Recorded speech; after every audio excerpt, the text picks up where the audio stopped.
Cumprimentamos a todas as pessoas que nos acompanham em mais uma transmissão do canal Cultural OAB. Perguntas e interações poderão ser feitas com nossos palestrantes através do chat, dos seus microfones e câmeras. A palestra de hoje é promovida pela Comissão de Direito Previdenciário, por seu grupo de estudo Roda Prev Sem Fronteiras. Falaremos sobre o tema Estudo de um caso prático sobre benefícios por incapacidade. Temos a satisfação de receber o Dr. Laércio Lemos Lacerda, que é advogado, membro da Comissão de Direito Previdenciário da OAB São Paulo e presidente da Comissão de Direito Previdenciário da OAB de Ribeirão Pires. Ele quem conduzirá a abertura de hoje. Doutor, um bom dia. A palavra é sua.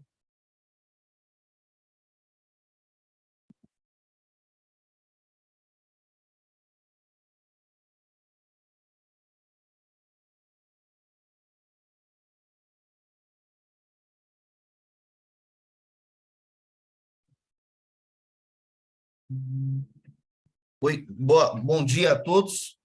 Primeiramente, eu quero agradecer aqui aos presentes, aos colegas advogados que estão se dispondo nesta manhã a virem aprender um pouco mais e também agradecer, né, a nossa presidente Patrícia Mazzolin pela oportunidade, presidente Adriane Bramante, da Comissão Especial de Direito Previdenciário.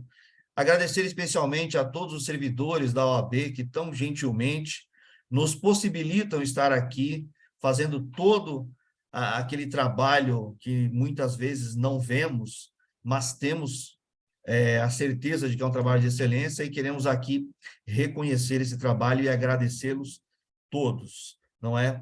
E agradecer também ao grupo de estudos da comissão, esse grupo de estudo aí que está encabeçado pela doutora Silvana, ao qual nós estamos aí também ajudando e tentando trazer aos colegas palestrantes do gabarito do doutor José Roberto Sodero, porque não é fácil nós termos uma oportunidade dessa todos os dias, não é? Eu fico muito feliz nesse momento de apresentar aqui o doutor Sodero, aqui muito brevemente, trazer aqui o currículo dele. Deixa eu ver aqui, são tantas páginas que eu tentei resumir aqui. Mas vamos lá. Primeiramente, agradecer desde já ao doutor Roberto Sodero, José Roberto Sodero. O doutor Sodero, ele é presidente, não é, de várias instituições, de vários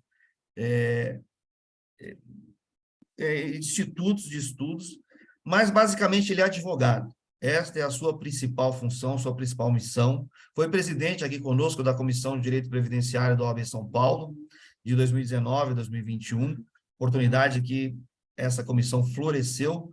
É membro consultor da Comissão de Direito Previdenciário, foi membro também da Comissão de Direito Previdenciário do Conselho Federal da OAB, de 2019 a 2021. Ele é pós-doutor em Saúde, Bioética, Meio Ambiente Laboral e Direitos Humanos pela Universidade de Salerno, na Itália. Doutor em Ciências Jurídicas e Sociais pela UMSA, na Argentina. Mestre em Ciências Ambientais pela Universidade de Taubaté. Pós-graduado em Direito Empresarial pela Universidade de Taubaté.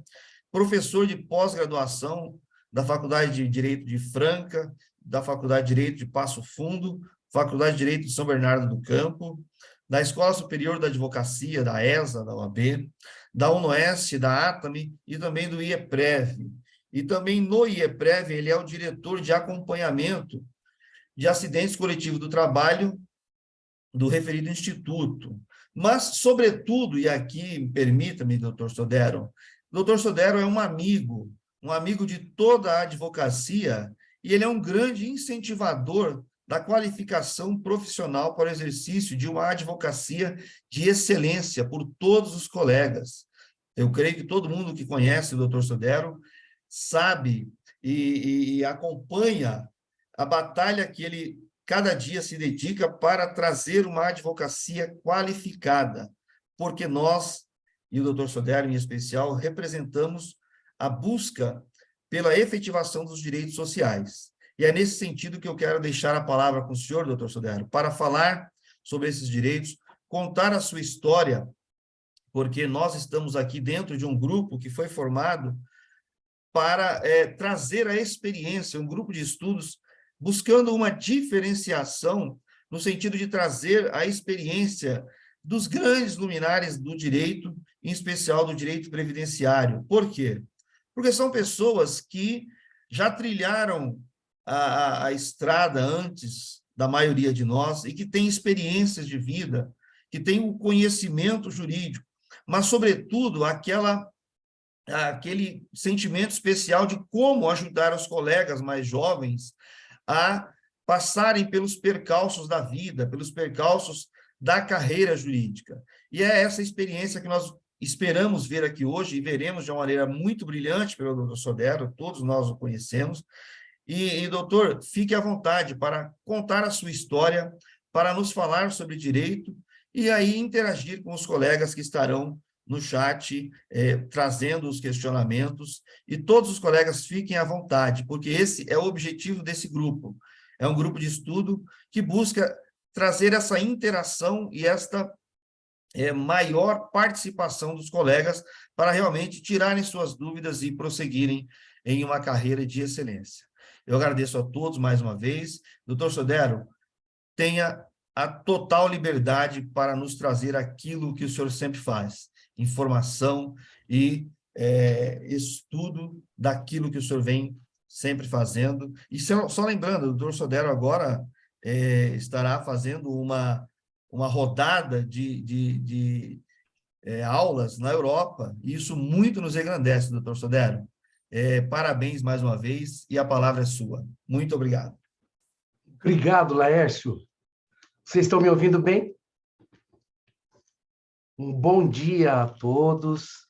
Começo agradecendo a Comissão de Direito Previdenciário da OAB São Paulo, presidido pela minha amiga Adriane Bramante, e este grupo de estudos aqui, doutora Silvana Dias Batista, doutora Maria Aparecida Xavier, doutor Laércio. Queria agradecer pela oportunidade. Obviamente, Laércio, a gente não pode esquecer de agradecer a nossa sustentação técnica aqui da nossa equipe da OAB, né? E faço isso agradecendo a Isabela Marques, que abriu todos esses nossos trabalhos, em nome de todos os trabalhadores que prestam serviço para a OAB e que tanto abrilhantam o dia a dia nosso nas várias casas da advocacia que temos por aqui. Agradecer a vocês. Nós estamos em número aqui de mais de 100 pessoas, 105 pessoas.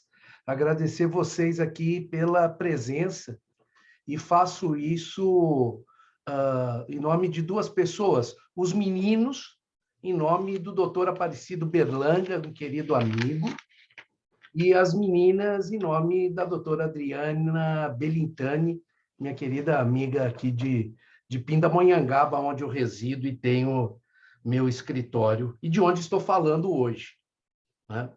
Eu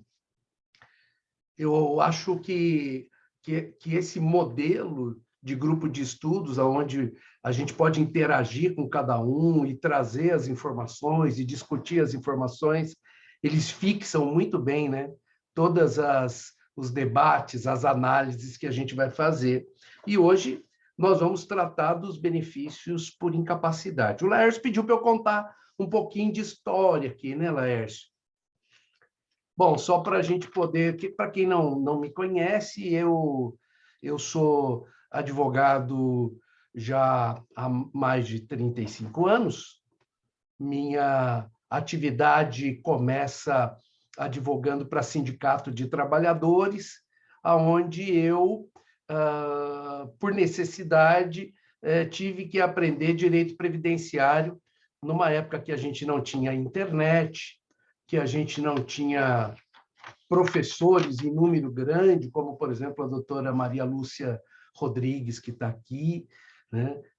Os livros eram absolutamente escassos, o acesso aos processos era muito dificultado, então nós aprendemos direito previdenciário na marra, né? na loucura de buscar alguns livros. Estava me lembrando esses dias dos livros que eu estudei, né? livros de Floriceno Paixão, né, de Aníbal Fernandes, né, do professor Vladimir Martinez. Hoje, graças a Deus e graças a essa advocacia pungente, né, nós temos vários livros de várias autoridades no direito previdenciário e que nos ajudam no dia a dia, né? Estava conversando com meu livreiro essa semana. Eu sou louco por livros. Eu tenho aqui na minha biblioteca mais de 6.000 livros cadastrados. E meu livreiro veio aqui e ele perguntava para mim: Sodero, quando eu vou vender livro de direito previdenciário, as pessoas perguntam para mim o que o doutor Sodero compra, né? O que ele indica. E hoje, né, nós temos os livros clássicos do direito previdenciário, mas também nós temos livros interessantes no que diz respeito às questões mais específicas do direito previdenciário, né? A gente tem livros de aposentadoria especial, por exemplo, da Adriane Bramante, e de outros professores, mas hoje a gente tem aposentadoria especial do motorista, aposentadoria especial dos trabalhadores da saúde, né? Nós começamos a identificar Maria Helena Carreira Alvim, com aquele livro maravilhoso de aposentadoria especial, mas a gente começa a observar que há uma grande quantidade de livros específicos sobre direito previdenciário, porque o direito previdenciário passou por uma especialização, né, por uma qualificação. Hoje em dia, Alessandro Cardoso, a gente não pode falar sobre benefícios de servidor público sem falar do novo livro lançado pelo Dr. Alessandro Cardoso, né, Faria, que traz hoje toda a evolução do direito previdenciário do servidor público. Nós não podemos falar de planejamento previdenciário sem falar do livro da Maura Feliciano, né, de aposentadoria dos trabalhadores da saúde, do professor do Dr. Najib, né? Bom Jesus Najib. Então, assim, é muito importante que a gente possa hoje ter acesso a todas as oportunidades. Então, na época que eu estudei, a gente não tinha, não. Esses atalhos eram difíceis e a gente teve que fazer tudo, como diz o outro, na forma raiz, né? Mas não fico triste por isso, não. Acho que foi importante para a construção da minha vida, né? Da minha vida, tanto como professor, como advogado, como profissional. Eu venho inicialmente de uma área técnica, né? Eu trabalhei na área de engenharia, de combustão e propulsão, né? De foguetes, do Instituto Nacional de Pesquisas Espaciais, né? Formado em engenharia eletrônica e tal, e a partir de algum determinado momento, trabalhando nas duas áreas juntos, eu resolvi me dedicar exclusivamente para a advocacia, e basicamente para a advocacia previdenciária e trabalhista, mas também a advocacia do servidor público, o direito administrativo, o direito previdenciário, o direito trabalhista, né? Eu fico pensando aqui no 5º ano, quando eu estudava direito administrativo, que o meu professor de direito administrativo, que era procurador do Estado, ele dizia: o direito administrativo só serve para quem é procurador do município, procurador do Estado, procurador federal. E hoje a gente sabe que não, né? O direito administrativo, na área previdenciária, ele é uma necessidade absoluta, né? Não há como fazermos o requerimento judicial, a judicialização, né, André Rossi, sem que a gente possa trazer aqui a área do direito administrativo e toda aquela estrutura do direito administrativo que a gente aprendeu lá no começo. Eu lembro que a minha aula de direito administrativo era numa sexta-feira, né? Então o professor concorria com o barzinho do lado da faculdade na sexta-feira, e o quanto foi importante a gente insistir na aula do direito previdenciário, porque ele faz diferença, né? Depois, mais tarde, eu fui substituir o decano dos professores da Univap, aqui em São José dos Campos, né? Fui substituir o decano dos professores da Univap, justamente na área do direito administrativo, e no meu primeiro dia de aula eu disse: olha, O direito administrativo não serve só para procuradores do Estado, para procuradores municipais e para procuradores federais. O direito administrativo faz parte da nossa vida, do nosso dia a dia, justamente para trazer para as pessoas essa relação do direito administrativo, né? do processo administrativo, né? Dos princípios do processo administrativo, que são os mesmos princípios do processo judicial, né? O quanto é importante, por exemplo, numa decisão administrativa, a gente entender os limites da própria decisão administrativa, para a gente não judicializar questões que não foram julgadas improcedentes na área administrativa, né? Bom, depois nós temos uma questão muito importante, que é a questão do processo judicial. A importância que nós temos no processo judicial, já somos mais de 133 aqui, ó, mais de 130 com 133, agradecendo e desejando bom dia a todos, mas o processo judicial, ele é tão importante e, às vezes, até mais importante do que o direito material. Estou vendo que hoje à noite nós temos um evento muito interessante, né, com o professor Rubim, Fernando Rubim, aqui pela OAB, em que eu vou ser o mediador, justamente o professor Rubim, que traz o direito processual civil para os direitos sociais, né? E nós vamos falar da instrução probatória, um tema que é muito importante para a gente, né? Nós precisamos, estava conversando, esses dias estava dando aula esse final de semana em Goiânia, e estava dizendo para eles da importância do processo, porque se a gente não consegue entender o processo civil, se a gente não consegue entender que o direito previdenciário deve chegar aos tribunais de cúpula, ao STF, ao STJ, nós perdemos, às vezes, a oportunidade de fazer um bom recurso especial, um bom recurso extraordinário, e no caso do trabalhista, que em algum momento tem uma interseção importante com o direito previdenciário, também um recurso de revista adequado. Eu brinco que parece que o professor que tinha que cumprir as metas lá do processo civil, ele só conseguiu chegar até o recurso de apelação, né?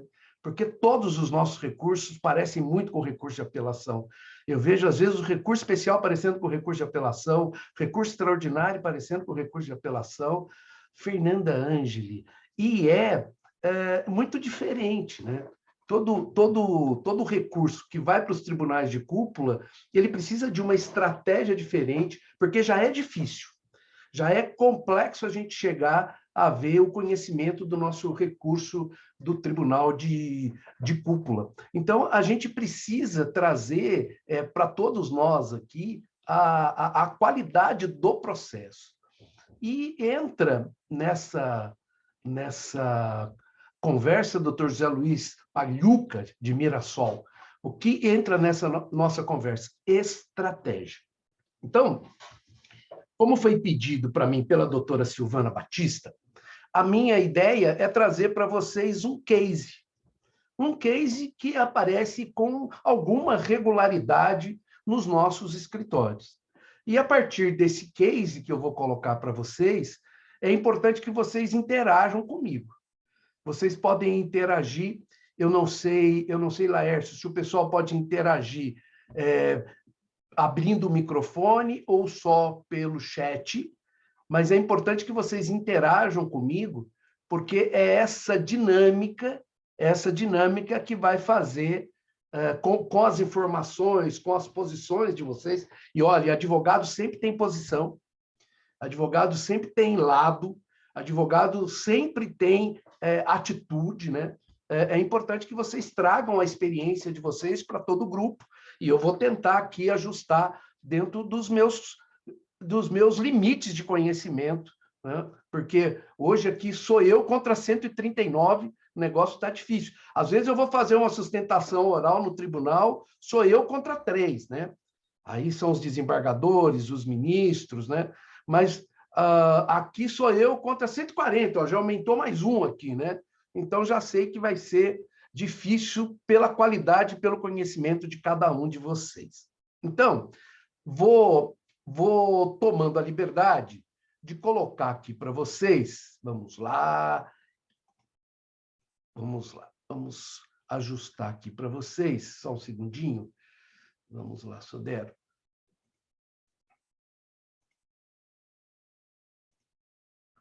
Acho que vocês estão vendo aí, hein? Tudo bem aí? Estão vendo o meu slide? É slide que fala ainda? Eu acho que é slide. Adriana, não ria de mim. Adriana está rindo, falando aquele professor velho fala slide. Que coisa terrível, né? Né, Laércio? Mas vamos lá. Benefício por incapacidade. Aqui, uma introdução aqui sobre mim. O Laércio já contou a minha história aqui.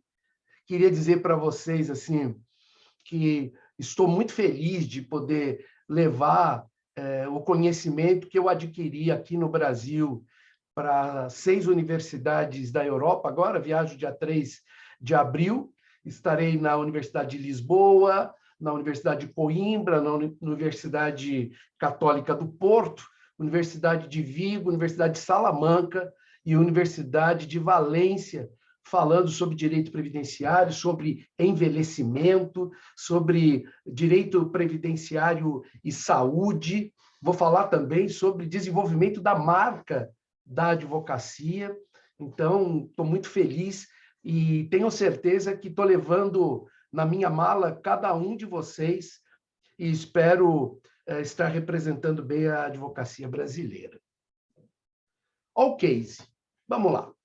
Nós estamos no escritório e alguém bateu, toque, toque, toque, toque. A nossa secretária atendeu. Se a gente não tem secretária, a gente mesmo fez questão de abrir a porta do nosso escritório para o cliente. E ele trouxe a seguinte questão para a gente. Esse é o case. Esse é o case. Doutor, eu sou um trabalhador. Estou aqui no meu saquinho de supermercado, cheio de documento médico. Aqui eu tenho atestado médico, eu tenho exame de imagem, eu tenho receita médica, eu tenho o desenho da minha filha que ela faz para mim, eu tenho minha carteira de trabalho, eu tenho a carta de concessão do benefício, o documento de cessação do benefício, eu tenho aqui o meu CNIS, eu tenho aqui meu PPP, eu tenho aqui relatório do meu médico, e eu gozei do benefício previdenciário lá, o chamado B31. Olha só como as pessoas já têm informação, né? O cidadão entra na internet e ele sabe qual é a espécie do benefício dele, né? Embora na cartinha lá de concessão do benefício veio o número do benefício e veio lá a espécie 31. E eu tenho um problema sério, doutor, que é hérnia de disco. Aliás, né? Hérnia de disco, ou você já teve ou você vai ter, né? Problema na coluna, ainda mais para nós, que temos que trabalhar uma boa parte do tempo sentado, né? Em posições ergonômicas nem sempre adequados, né? Eu vejo, às vezes, as pessoas menores balançando o pé, né? Não consegue encostar o pé no chão. A Maria Aparecida Xavier já falou, olha eu aqui, né? E eu vejo as pessoas maiores como eu, sempre com um incômodo, encosto as costas, não encosto as costas, eu tenho que ficar 90 graus na minha cadeira, né? E eu sempre digo o seguinte, a hérnia de disco ou os problemas de coluna são inerentes às atividades de quem precisa trabalhar sentado ou muito tempo em pé, né? Mas tem uma outra questão também muito importante com relação aos problemas de coluna, né? A tensão que nós trabalhamos no dia a dia,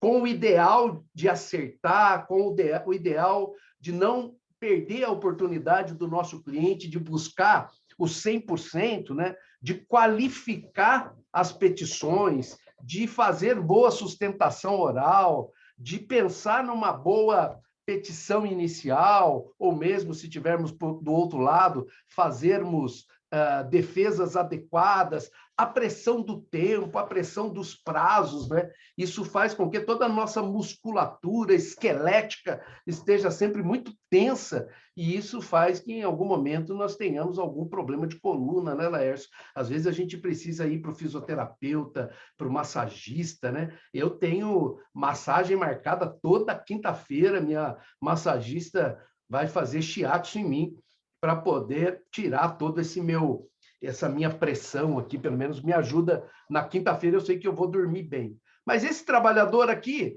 ele, diferentemente da gente, ele trabalha em uma empresa de fabricação de estruturas metálicas, ele gozou o benefício B31 e recebeu alta do INSS, embora esteja com atestado médico indicando incapacidade por tempo indeterminado.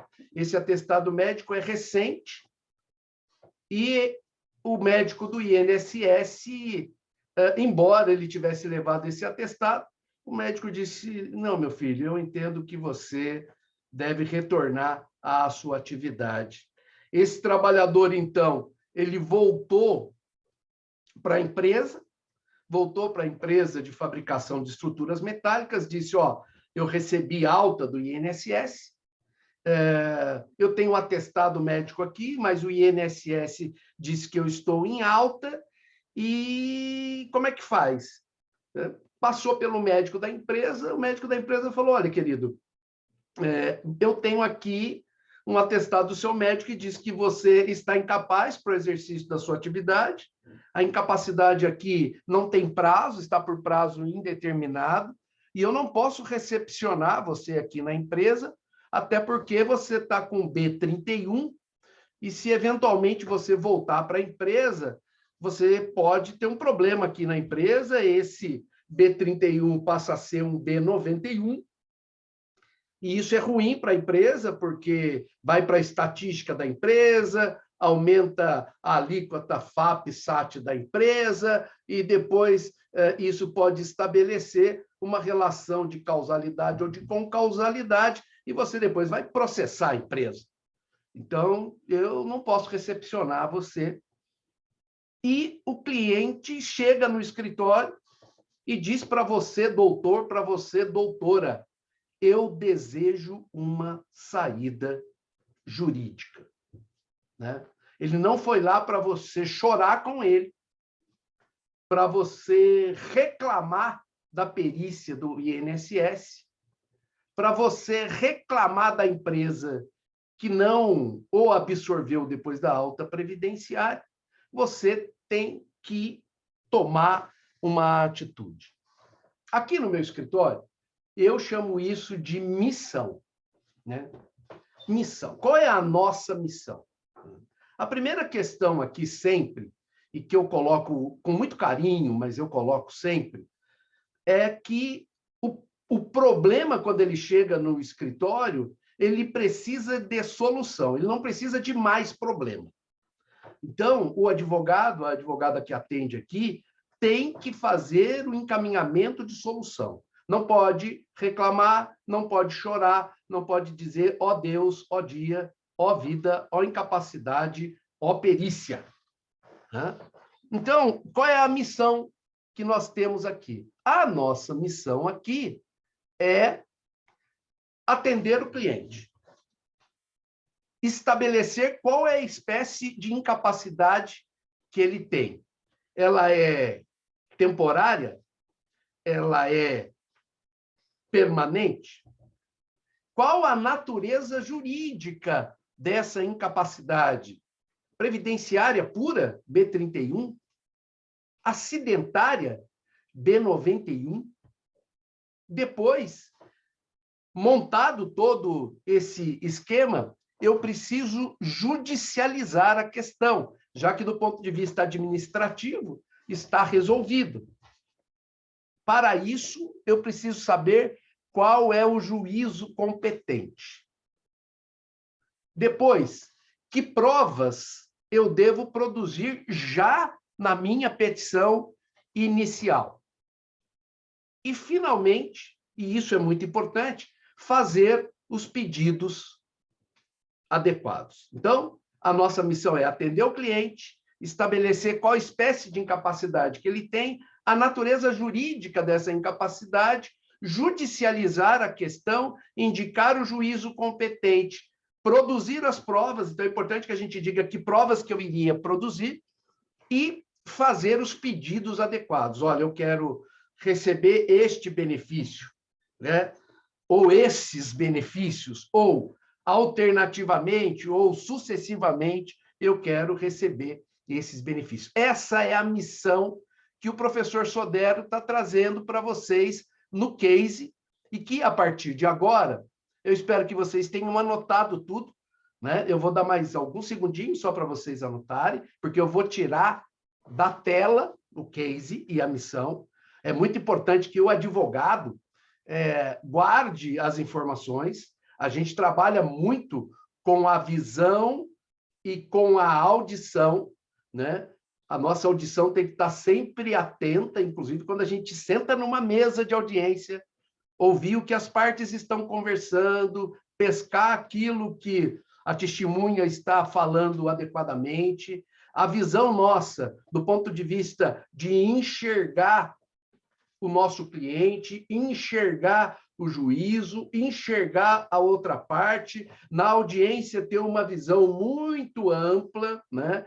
E também nos atentarmos sempre para aquilo que está na ata de audiência, para verificar se o juiz transcreveu adequadamente tudo o que ocorreu na audiência. Nada pode faltar, né? E se faltar, é só levantar a mão. Excelência, uma questão de ordem, eu gostaria de... E aí conta direitinho, né? Eu sei que tem o pessoal aqui que faz direito previdenciário e direito trabalhista também, e uma questão que me incomoda muito é no trabalhista o advogado faz um questionamento, o juiz diz que não vai atender o questionamento dele e diz, posso lançar, doutor, os seus protestos de praxe? E eu queria entender muito o que é protesto de praxe, né? Porque o protesto na audiência trabalhista é uma indicação da própria CLT que diz que na primeira oportunidade o advogado deve se expressar no processo quando houver alguma nulidade. Então, a expressão do advogado não é protesto de praxe, porque você está fazendo um protesto para depois arguir, eventualmente, numa preliminar de um recurso um recurso ordinário, né? Então, se você faz um protesto, você deve pedir para o juiz abrir aspas para você falar, para você dizer por que você está protestando, né? E isso sem medo de falar, pode falar, abre aspas, excelência, eu gostaria de lançar os meus protestos, são 2 linhas apenas para ficar marcado para eventual arguição preliminar em sede de recurso ordinário. Bom, fiz isso para enrolar vocês, vou fazer o stop aqui do share e vamos voltar. Olha, agora estou vendo todos vocês, estou tão feliz aqui. Vocês não acreditam a saudade que eu tenho de cada um de vocês aqui, o quanto eu fico feliz de ver essa gente importante na vida de cada cidadão brasileiro. E aí já vi que tem uma porção de coisa aqui. Vamos lá, vamos olhar para o chat primeiro. Vamos lá. Espera aí. Olha só, sim, tudo certo. O direito para... Olha, a Danúzia dizendo o direito previdenciário brasileiro muito bem representado na Europa pelo senhor, muito obrigado. Pessoal, quem quiser fazer pergunta, a doutora Silvana diz, levante a mão, ok? Nem ressonância magnética mostrou, mas achei que era também por estresse, diz a Janaína. Não, ele trouxe toda a documentação, viu, Janaína? Ele trouxe ressonância magnética, ele trouxe tomografia computadorizada, ele trouxe radiografia, ele trouxe exame de sangue, ele trouxe exame de fezes, ele trouxe... Bom, o que mais? Ele trouxe exame de gravidez da mulher dele, ele trouxe naquele pacote de supermercado, Lélia, ele trouxe tudo. É o que eles trazem para a gente. Ele trouxe fotografia dos netos, ele trouxe passeio que ele fez com o cachorro dele nessa manhã. E aí vocês têm que trabalhar com toda essa documentação. Olha, tive físio pela manhã, muito bem. Parabéns aos organizadores deste grupo, diz a doutora Adriane Bramante, nossa presidente. Gratidão ao querido professor Sodera, professora Adriane, professora de todos nós. O cliente encontra no limbo previdenciário. A Danúzia diz, o cliente encontra-se no limbo previdenciário. Se o B31 passa para o B91, a estabilidade. Então, já temos uma primeira situação. A Adriane Bramante, nossa presidente, manda um abraço para todos, para todas, e até para mim ela manda. A Adriana Belintani pode, no limbo, quando determinada a reinserção do trabalhador na empresa via tutela antecipada, o ASO novamente concluir pelo seu não retorno. Olha só, pode no limbo previdenciário. Uma pergunta importante. Quando determinada a reinserção do trabalhador na empresa. Eu vou chamar isso, olha só, é importante, ela não falou reintegração, porque ele não foi demitido, a reinserção, o retorno dele à atividade laboral via tutela antecipada, o médico da empresa pode novamente concluir pelo seu não retorno? Essa é uma pergunta que nós vamos deixar no ar para vocês discutirem. O que mais? A Danúzia diz que ela entende que, no caso, a competência é da Justiça Federal. A Janaína diz, será disponibilizado o material, por gentileza? Sempre é bom democratizar a informação, né? Mas hoje, quase não vai ter material, porque o material são vocês aí. Vocês que vão trazer a informação. Meu material é quase nada. Meu material é só o case, né? Tem mais alguma coisinha que eu anotei. A Bibiana Gonçalves diz, quando se desconfia que possa ser B91, mas não existe certeza, já que depende de perícia, o que é melhor fazer? É melhor entrar com B31 na Justiça Federal mesmo? Olha, essa é a questão que faz parte do nosso debate aqui. O que ela coloca? Ela falou, olha, parece que pode ser B91, mas eu não tenho certeza. Se eu não tiver certeza, eu discuto o benefício dele na Justiça Federal como B31 só para retomar o direito ao benefício e depois eu penso se é o caso de fazer o B91. A Adriana Belintani diz, eu sempre entro na estadual, até porque é mais tranquila a prova, que inclusive é feita de engenharia também no local de trabalho, já que a federal é complicada. O Fábio Montagnin, que é além de ser um grande advogado, um excelente fotógrafo, grande mestre. Sabrina, professor, o melhor, eu estou levitando aqui, gente. A Priscila, a primeira coisa a fazer é uma entrevista minuciosa. Gostei dessa conversa aí. Detalhamento, né? Estabelecimento de informações pormenorizadas. Né? Deixe-me ver aqui, eu vou observar. Janaína era, no meu caso, pessoal. Andressa Floriano Bueno, mestre incrível, fiquei impressionada com sua aula na última conferência da Advocacia de Mogi das Cruzes. Gratidão pela oportunidade, obrigado, Andressa. Mônica Medeiros, se ele trabalhava com estrutura metálicas, peso, postura não ergonômica, dependendo do que constar nos laudos, requerer benefício por incapacidade temporária. A Fernanda Ângelo, professora Fernanda Ângelo, ela diz o seguinte, eu peço também perícia cinésio-fisiológica, tenho parceria com um ergonomista e sempre avaliamos a estratégia processual. Essa é uma questão importante para a gente, né? Como que a gente faz, nos casos de doença, para ter uma assistência técnica adequada, né?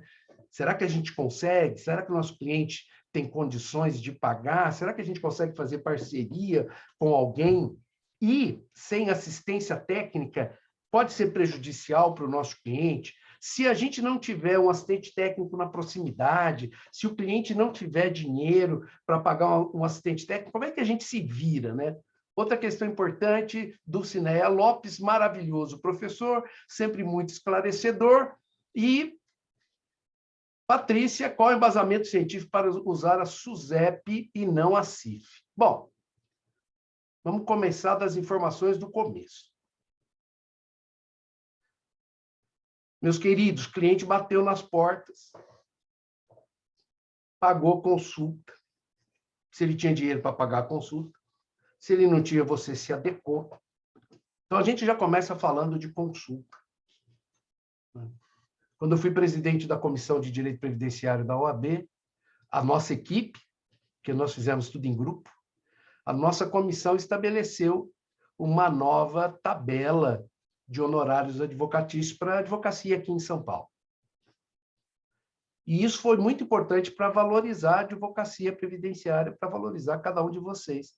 Além de estabelecer um mínimo para a maioria das atividades que nós fazemos no direito previdenciário. Obviamente que deve estar faltando uma ou outra atividade, mas nós trabalhamos durante 6 meses para apresentar uma nova tabela para a OAB.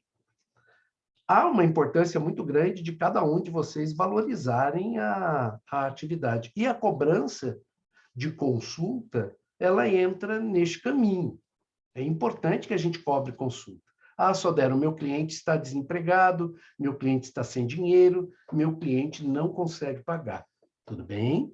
Mas pense antes de falar para ele que ele não vai pagar a consulta, se você consegue parcelar em 10 vezes, em 20 vezes, no cartão de crédito, no cheque.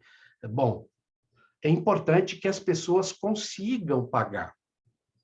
Isso é importante para cada um de nós e é importante para as pessoas também. A outra questão importante é cobrar pelo menos o mínimo daquilo que está na tabela da OAB. Eu sei, mas eu moro na periferia, os meus clientes não têm condições de pagar, e cada um sabe aí aonde aperta, mas é importante usar a tabela da OAB. E uma outra questão muito importante é dizer para as pessoas, eu estou cobrando conforme a tabela da OAB manda.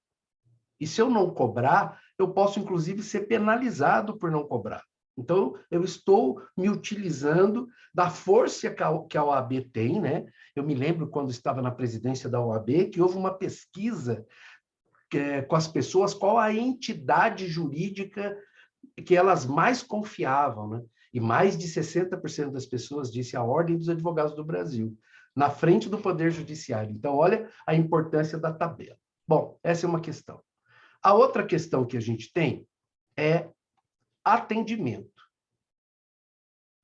É importante que no atendimento a gente desenvolveu muita advocacia previdenciária, né? Então, eu imagino que o nosso escritório está mais bonito, a nossa recepção está mais bonita.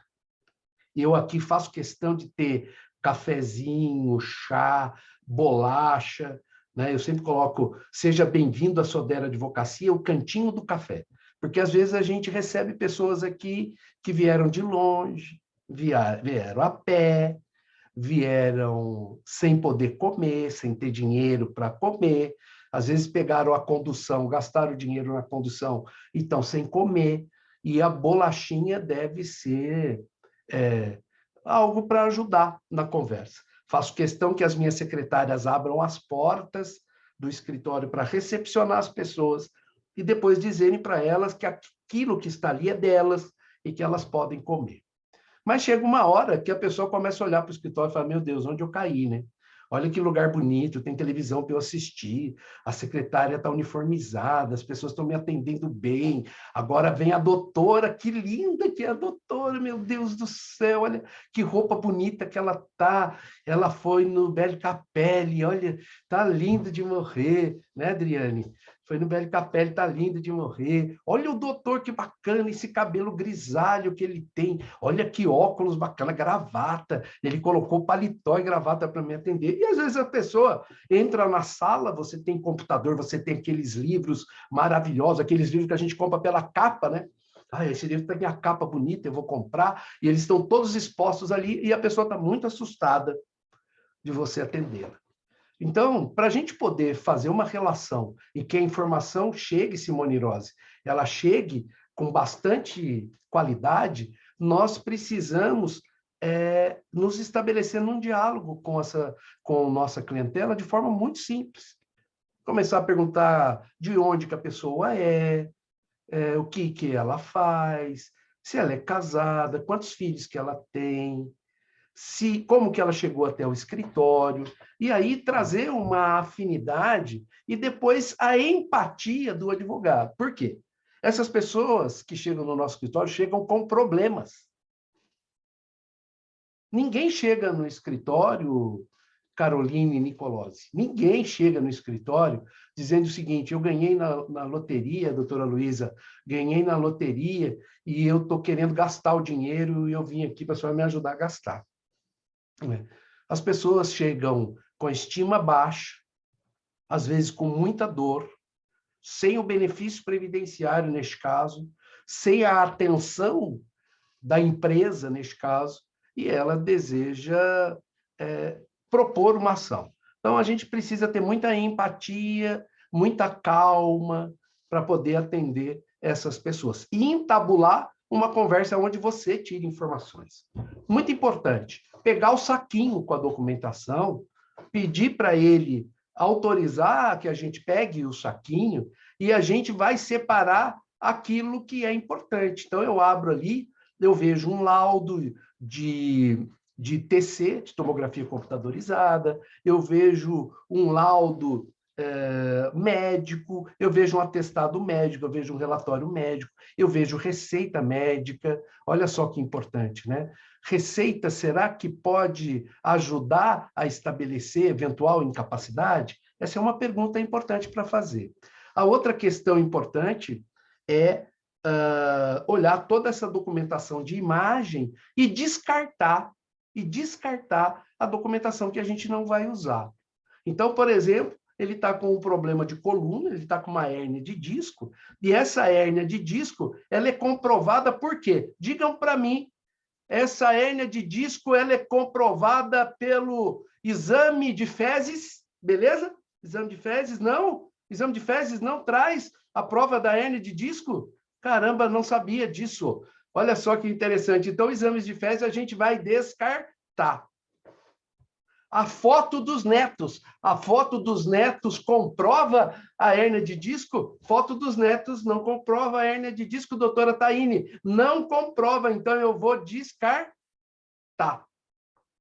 Exame de sangue. Comprova a hérnia de disco? Exame de sangue não comprova a hérnia de disco. Beta-HCG da esposa dele, para ver se ela está grávida, se ela não está. Então, eu vou descartando aquilo que eu não vou utilizar. Depois, sabendo o que eu vou utilizar, então eu já sei que as doenças osteomusculares, os exames que comprovam a existência das doenças osteomusculares são os exames de imagem. Beleza? Beleza? Raio-X, tomografia, ressonância magnética, eventualmente algum outro exame, eletroneuromiografia. Pode. Então, São do Sodero. Aí vem o que a gente sempre conversava na comissão, Fernanda Angeli, que é o seguinte: da onde se tira que exame de imagem faz a prova da doença osteomuscular, né? Porque eu pesquisei, né? Eu fui até as publicações, eu fui até um site de publicações de artigos científicos a respeito da matéria hérnia de disco, e lá eu descobri quais são as documentações necessárias para a comprovação da hérnia de disco. Então, embora pareça muito lógico eu dizer que exames de fezes não comprovam hérnia de disco, né? Embora pareça muito lógico eu dizer que exame de sangue não comprova a hérnia de disco, é importante eu saber o que comprova, e aí eu vou na documentação científica, nos artigos científicos, para fazer isso. Separei. Agora é importante eu estabelecer o quê? Eu estabelecer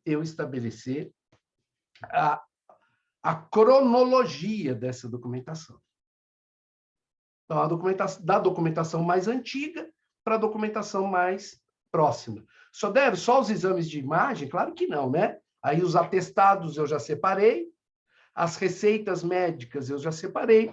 Se tiver relatório médico, ótimo. Sodero, uma pergunta para vocês aí, meus queridos. Uma pergunta para vocês. E se ele chega sem exame de imagem, sem laudo do médico dele, que é do SUS, e diz, doutor, tá tudo lá no SUS.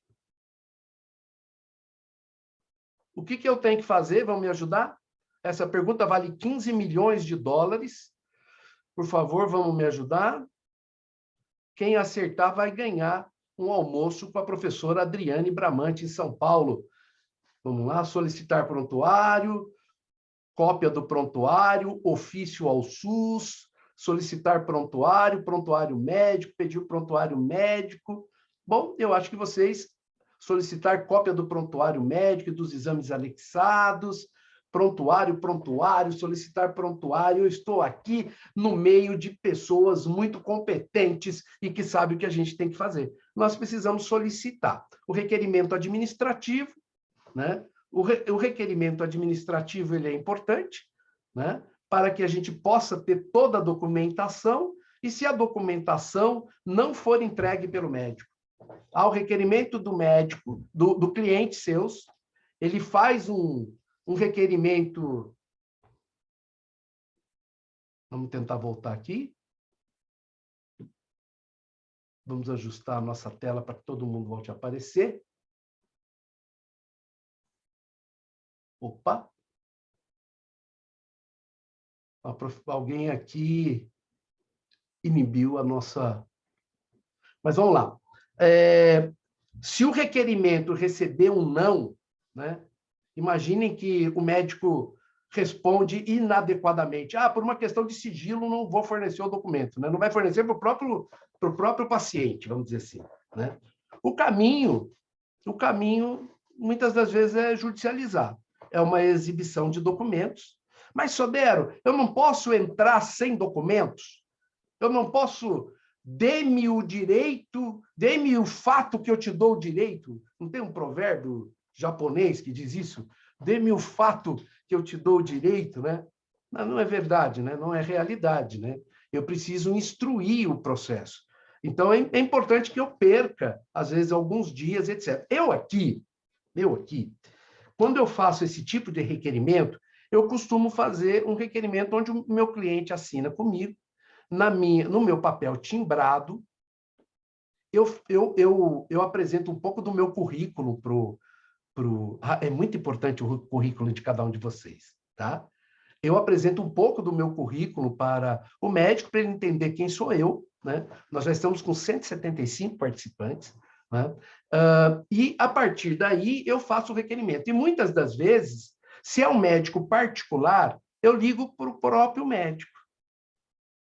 Converso, basta um papo com ele. A outra questão importante é as cidades onde a gente vive, ou os locais, as regiões da própria capital onde a gente vive. Às vezes a gente se conhece o médico, etc. E tal.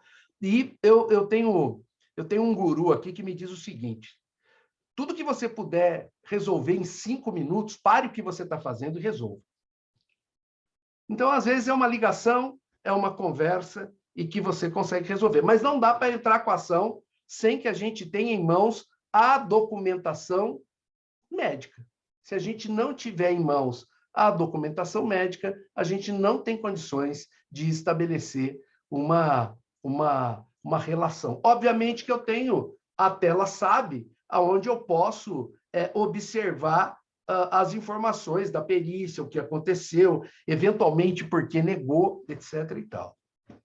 Né? Eu achei muito interessante a questão da tela SAB, porque nós estamos com novos pressupostos para a petição inicial do processo por incapacidade. Então, é importante que a gente impugne a alta médica, né?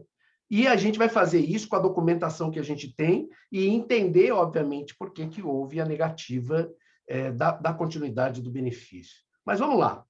O que eu tenho, então? Eu tenho o atendimento, peguei o saquinho de supermercado, separei aquilo que eu vou usar, coloquei em ordem cronológica e agora eu começo a fazer minha entrevista. E eu falo para o meu cliente o quê? Olha, estou olhando sua carteira de trabalho aqui, se for a digital, vocês olhem digitalmente, se for a outra de papel, vocês manuseiem, e digam, olha, eu estou vendo que você trabalha numa empresa aqui, e essa empresa, ela colocou você aqui numa atividade de ajudante geral. O que é que você faz como ajudante geral? Né? Por quê? Porque é importante que a gente estabeleça a proficiografia. Eu preciso detalhar a proficiografia, até porque eu preciso saber se a patologia que ele tem incapacita ele para a atividade laboral. Veja. Dr. João Batista Optis Neto, que nós chamamos de Dr. Neto ou de Neto, né?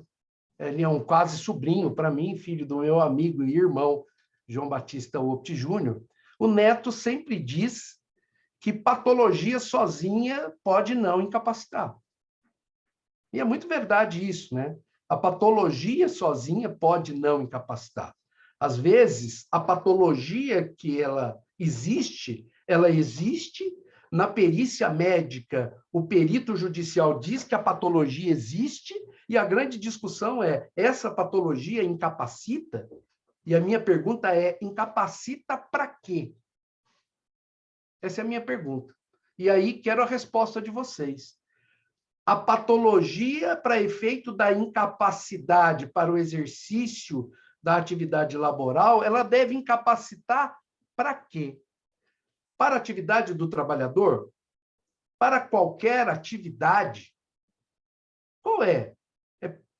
Como é que eu devo tratar a questão da incapacidade? Essa incapacidade é para qualquer atividade? Respondam para mim, por gentileza.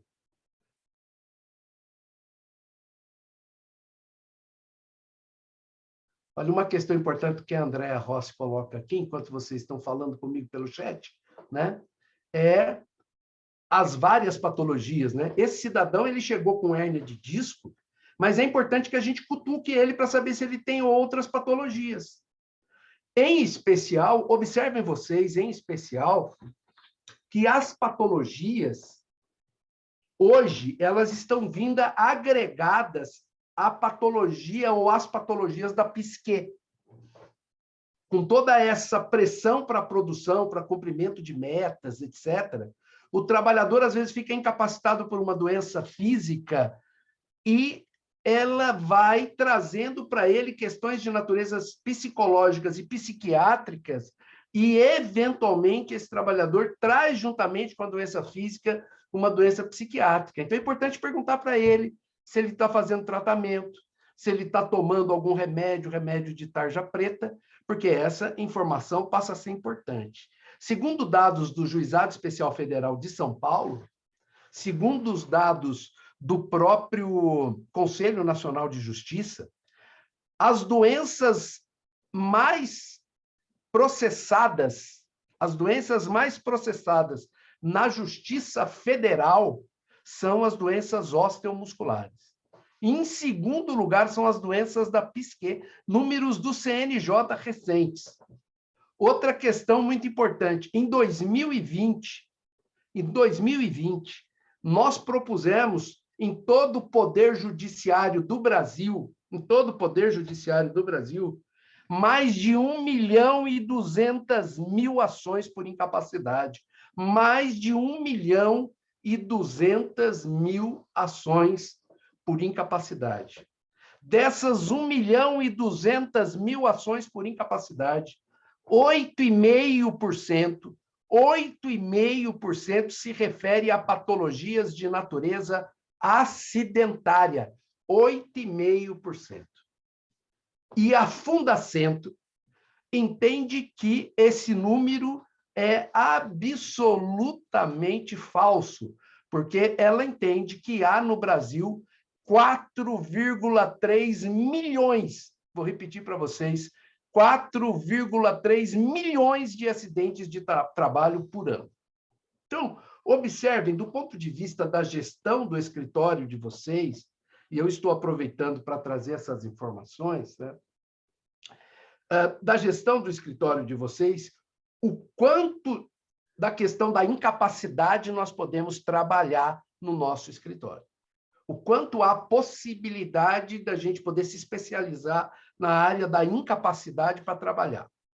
Então, vocês dizem para mim da importância aqui. Então, eu tenho aqui, ó, acredito, vamos lá.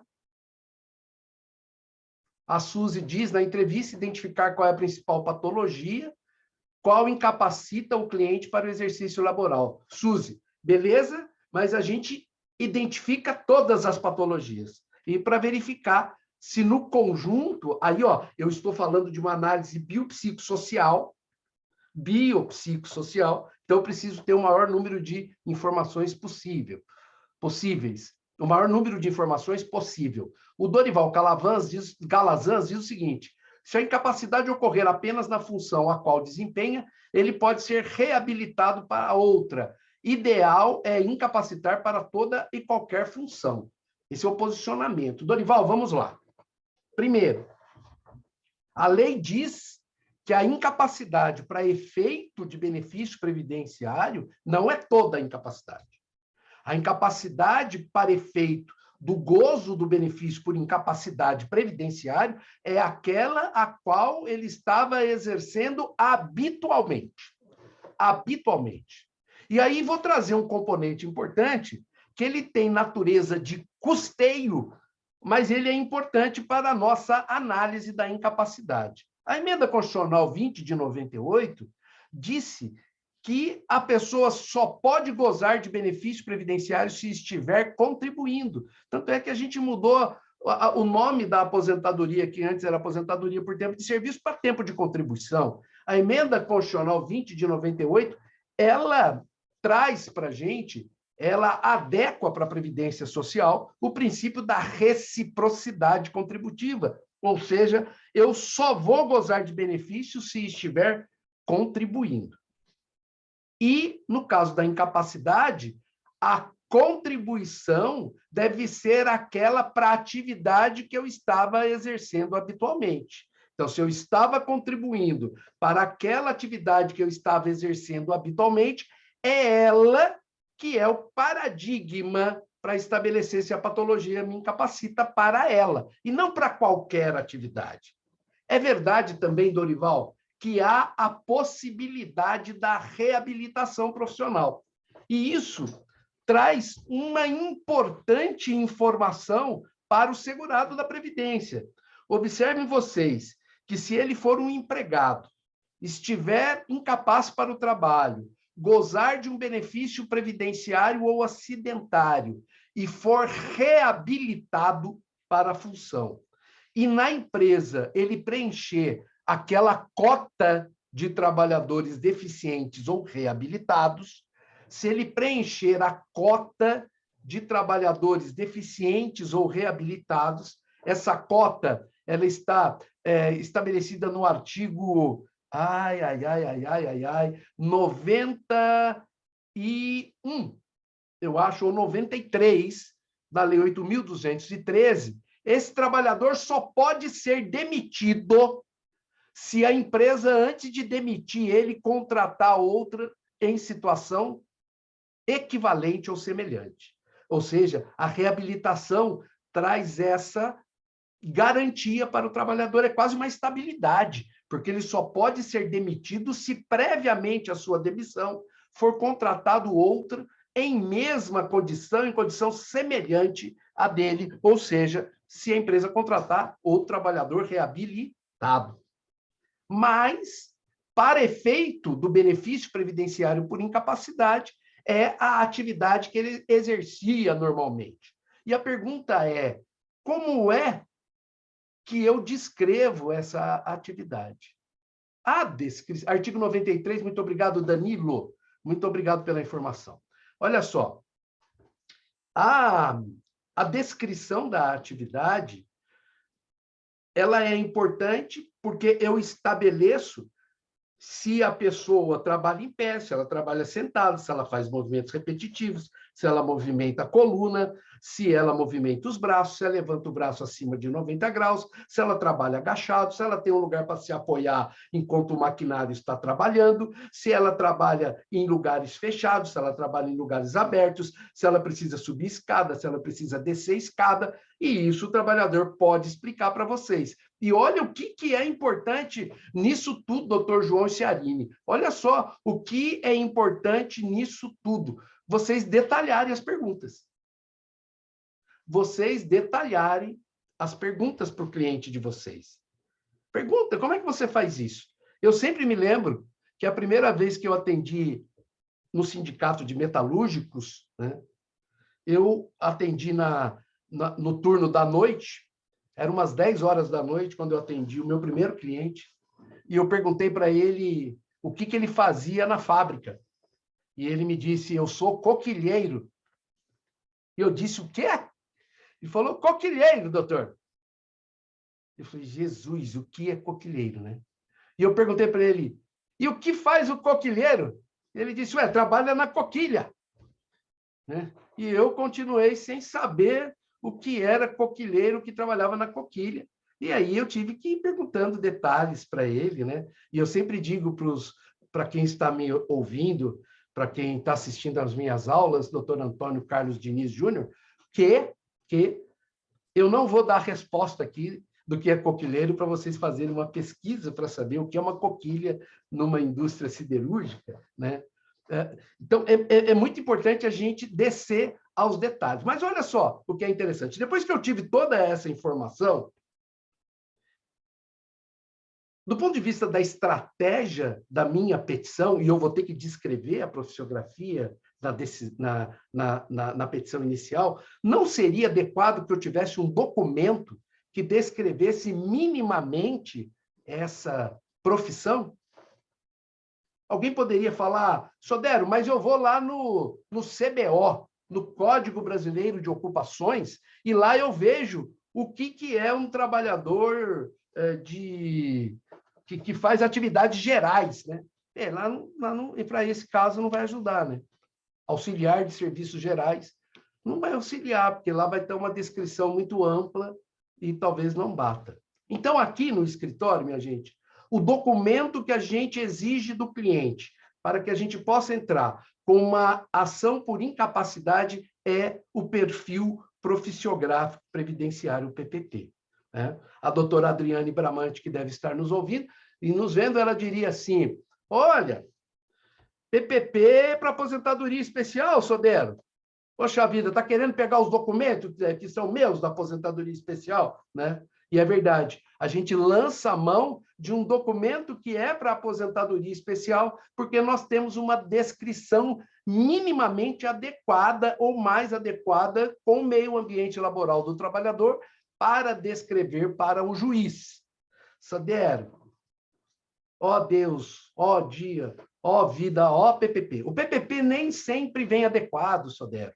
Ele vem faltando informações, beleza, eu entendo perfeitamente disso, mas ele é um documento minimamente adequado para a gente poder estabelecer algo documental no que se diz respeito à descrição da atividade, à profissiografia. O resto, eu vou me utilizar do detalhamento pormenorizado que o meu cliente me passou. Perfeito isso? Porque, repetindo, nem toda patologia incapacita. Eu gosto de lembrar sempre para os meus alunos, para os meus colegas, que eu sou um exemplo disso, né? Eu tenho diabetes, esses dias eu passei por uma bateria de exames lá no Sírio-Libanês, né? E o meu médico, doutor Roberto Calil, disse o seguinte, Sodero, caramba, você é diabético mesmo, né? Você não fabrica nada de insulina. Eu falei, pô, doutor, disso eu já sabia, nem precisava vir no senhor aqui, né? Porque assim, eu não fabrico nada de insulina. Então, eu tomo 7 picadas de insulina por dia, 3 insulinas diferentes, né? E olha só, para a minha atividade, para a minha profissiografia de advogado, de professor, eu ainda não estou incapaz. Então, nem sempre o trabalhador que chega com uma patologia no nosso escritório está incapaz ou não. Sodero, como é que eu sei que a atividade, que a patologia incapacita o trabalhador para determinada atividade. Eu devo estudar a patologia. Como é que você faz isso, Sodero? O que eu fiz aqui no meu escritório, minha gente? Eu me apropriei de documentação científica, publicações científicas sobre várias doenças que aparecem no meu escritório. Então, eu sei que as doenças osteomusculares e as doenças da psique vão aparecer no meu escritório. Então, nos nossos arquivos de computador, eu tenho várias pastinhas com as várias doenças que aparecem aqui, né? As doenças, elas são classificadas através da chamada Classificação Internacional de Doenças, CID-10, e através dessa classificação de doença que chega aqui no meu escritório, eu fiz um trabalho estatístico e estabeleci quais são as doenças que mais aparecem. E a partir dessa informação, eu comecei a colher dados na internet, nos sites oficiais de publicação de material científico. Eu vou colocar aqui para vocês o site que eu gosto de utilizar, que é o Cielo. O Cielo, ele traz para a gente todas as publicações científicas de todas as ciências, dentre elas as ciências médicas. Mas ela traz, por exemplo, de foguete, ela traz, por exemplo, de ciências sociais, ciências humanas, ciências exatas, e traz de saúde também. Então, com as palavras-chave adequadas, eu consigo buscar no Cielo publicações sobre determinadas patologias, as que mais aparecem aqui. E nessas publicações, eu vou ler atentamente para verificar quais as publicações que me dizem, olha, esse trabalhador não pode executar essas atividades. Esse trabalhador, se executar essas atividades, ele tem um agravamento. Lembra da concausalidade? Da concausalidade, uma doença que não é gerada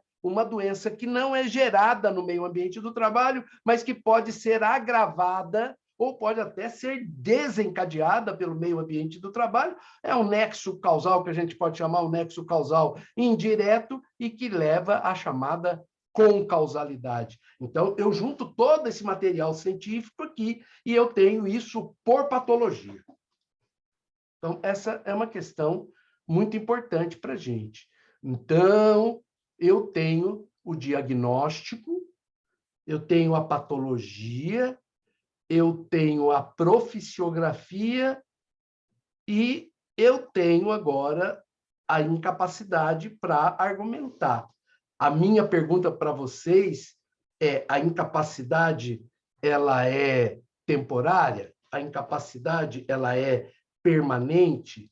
A incapacidade foi, de alguma forma, solidificada e é caso de acidente de trabalho e eu posso pedir o benefício indenizatório por acidente de trabalho, que chama auxílio-acidente? Então, tudo isso vai passar pela nossa cabeça. Então, a incapacidade pode ser permanente, a incapacidade pode ser temporária, a incapacidade pode estar solidificada com uma sequela, se for caso de acidente do trabalho, e aí eu estabeleço o requerimento de auxílio-acidente. Aliás, do ponto de vista do requerimento, eu posso fazer esses requerimentos na sequência.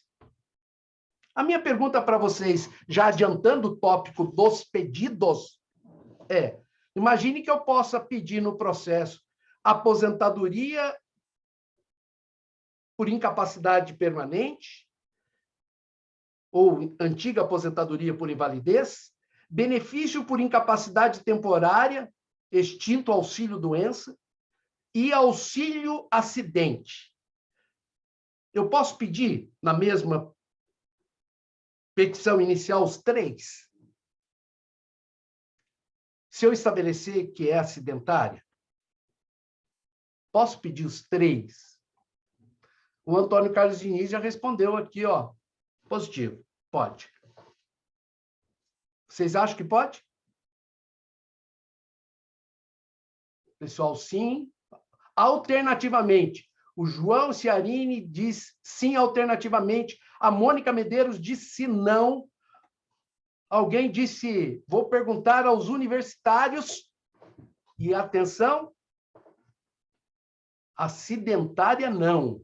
Nessas ações também aplica o princípio da fungibilidade. Mas olha só que legal, Antônio Carlos Diniz. Neste caso, está representado por advogado.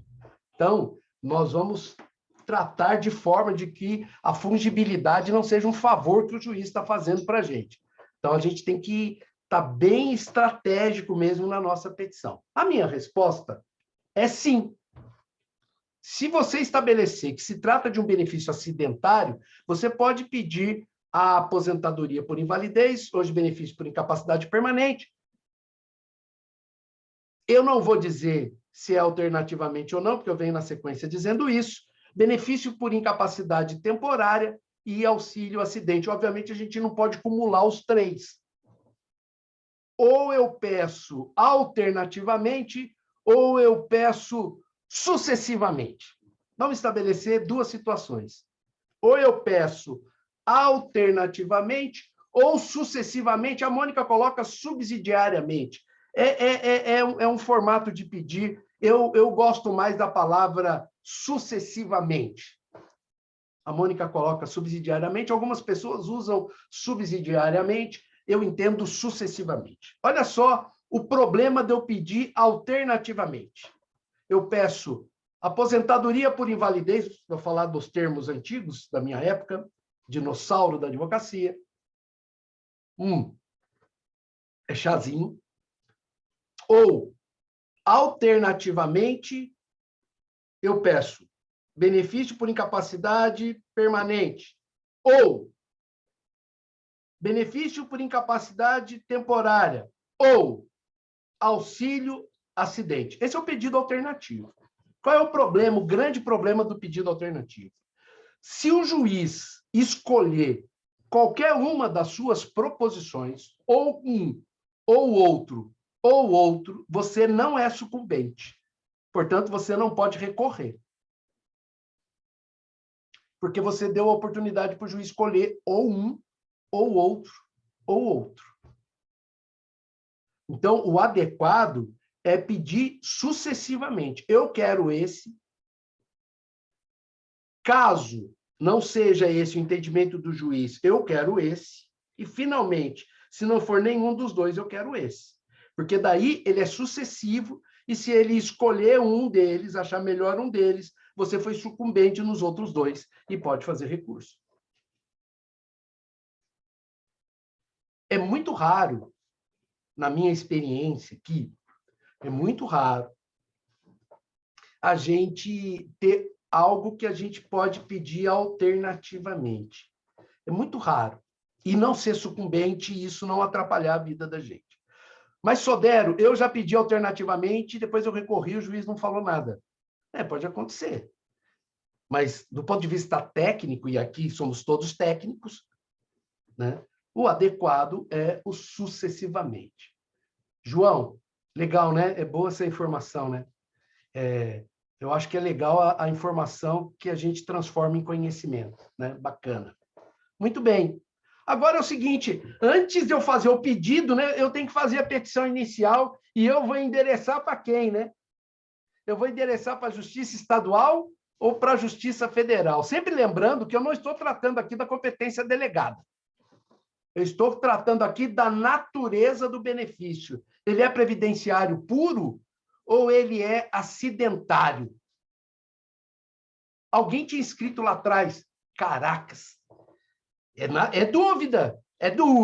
Se eu tenho dúvida, eu vou na federal, porque ela é mais certa. O benefício que foi cessado foi o B31, e eu vou entrar na federal para trazer o benefício de volta na federal. Nem quero saber se é acidentário ou não. Eu acho que é possível. Claro que eu acho que é possível. Se eu entrar na federal sem discutir a questão acidentária, ela é possível? Claro que ela é possível, claro que é. Eu vou estar errando muito? Não sei se está errando muito, mas não é profissional. Não é profissional. Porque você imagina que o cidadão chega no médico e ele tem um problema no coração, e ele tem um problema na artéria e tem um problema no átrio. Aí o médico abre o cidadão para fazer a cirurgia dele do coração e só mexe no átrio e deixa a artéria dele cheia de gordura. O cara morreu? Não, não morreu, não. Resolveu o problema lá do coração, do átrio dele, que estava bombeando errado. Não morreu, mas ele continua lá com a gordura no coração. Daqui a pouco dá um infarto no nego, dá um AVC, dá um treco assim. Então, não foi profissional.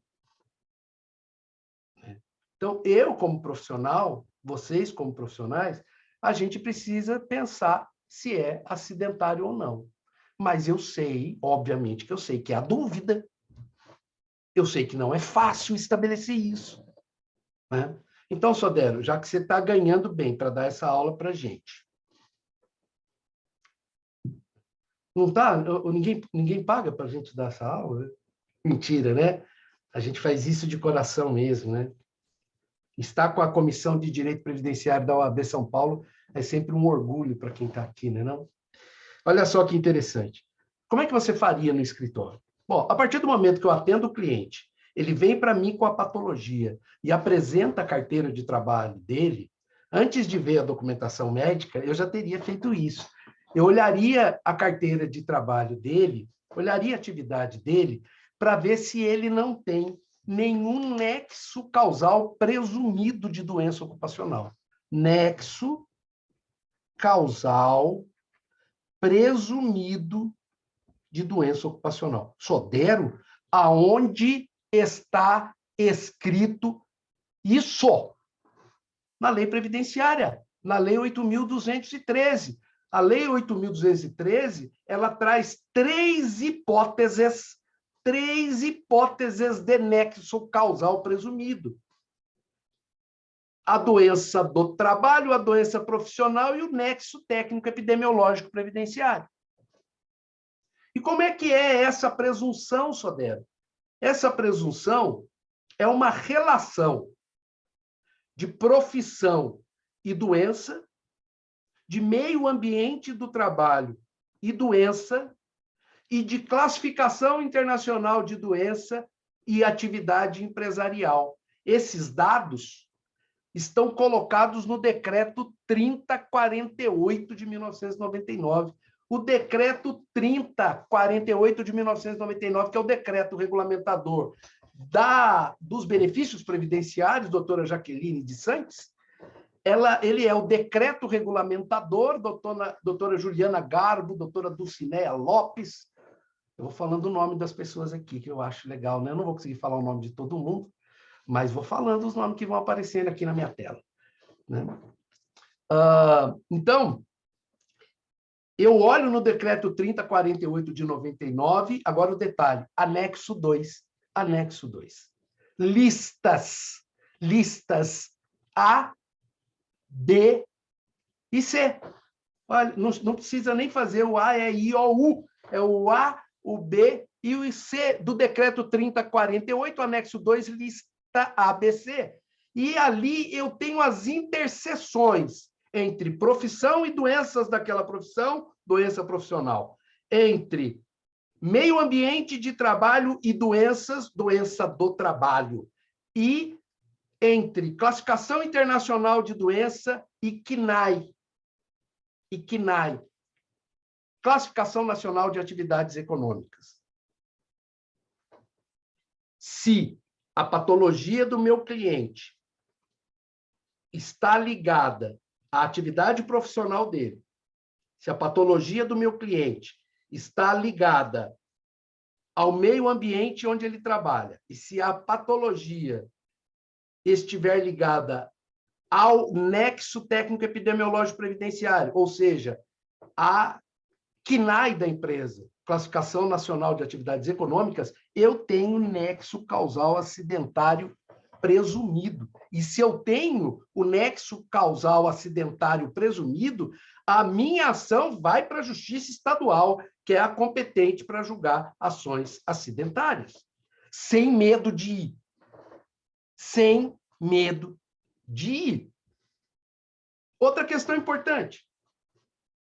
Quando eu estabeleço esse nexo de causalidade presumida, se eu estabeleço nexo de causalidade presumida, eu já me desincumbi do ônus da prova, do artigo 373 do Código de Processo Civil. Ao autor cabe o ônus da prova do fato constitutivo do seu direito, doutora Juliana Garbo. E aí, o que eu fiz? Eu passei para o INSS, e se fosse numa reclamatória trabalhista, eu teria passado para a empresa toda a responsabilidade da inversão do ônus da prova do fato impeditivo, modificativo ou extintivo do meu direito do autor. Eles que terão a responsabilidade de comprovar que aquela patologia não é acidente de trabalho causado no meu cliente. Sodero, e nesse caso concreto que você deu para nós? O cidadão tem hérnia de disco. O cidadão trabalha... Vamos voltar lá? Eu vou voltar lá para vocês lembrarem. Olha que coisa interessante. Voltei. Ó, o cidadão tem hérnia de disco.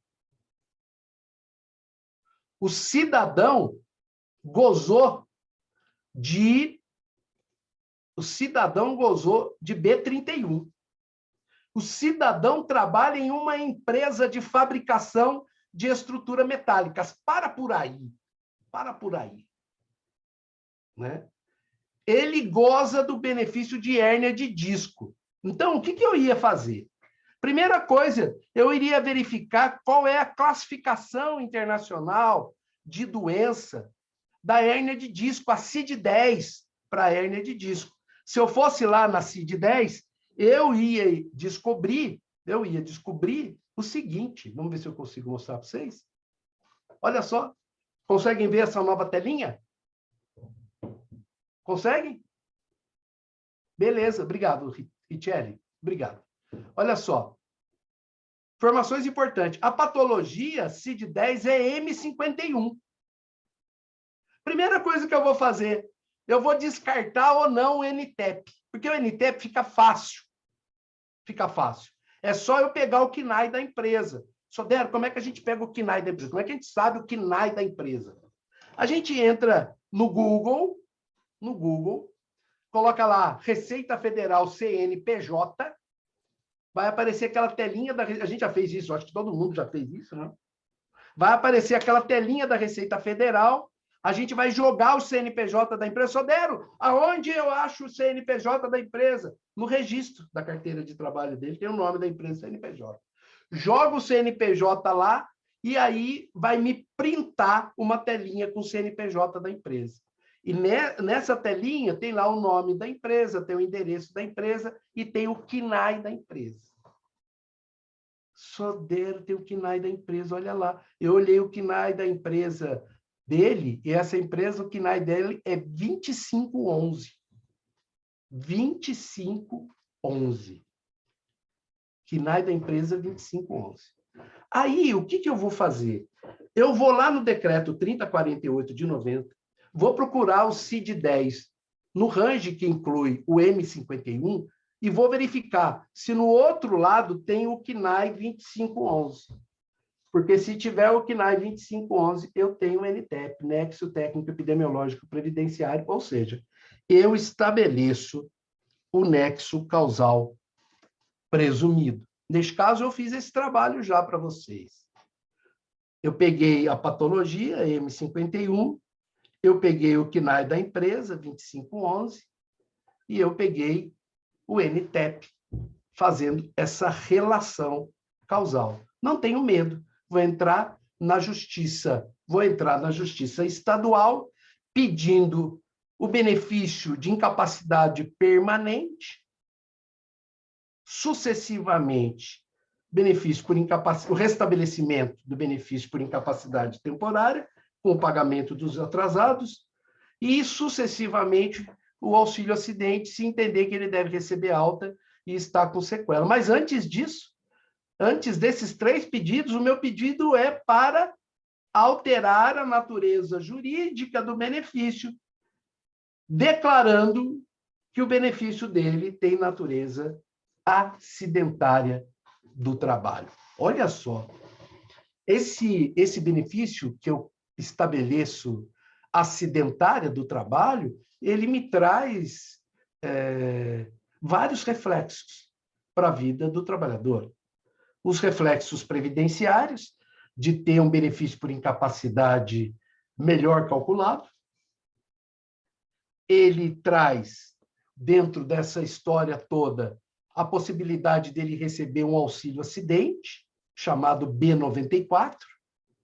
O período de recebimento do B94 pode ser considerado como deficiência para efeito da aposentadoria do deficiente lá na frente. Olha só que interessante. Do ponto de vista trabalhista, ele ganha uma estabilidade mínima no emprego de 12 meses, podendo ter essa estabilidade estendida por acordo coletivo ou convenção coletiva do trabalho. E ainda a possibilidade dele entrar com uma ação trabalhista por indenização decorrente de ato ilícito da empresa por acidente de trabalho, dano moral e dano material. Eu vi aqui... gente, eu estou demorando muito já para eu acabar. Como é que é essa história aí? Eu já estou indo para os final. Silvana, diga para mim.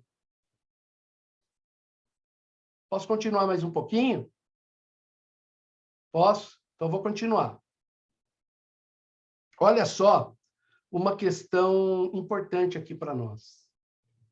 Olha uma questão importante aqui para nós.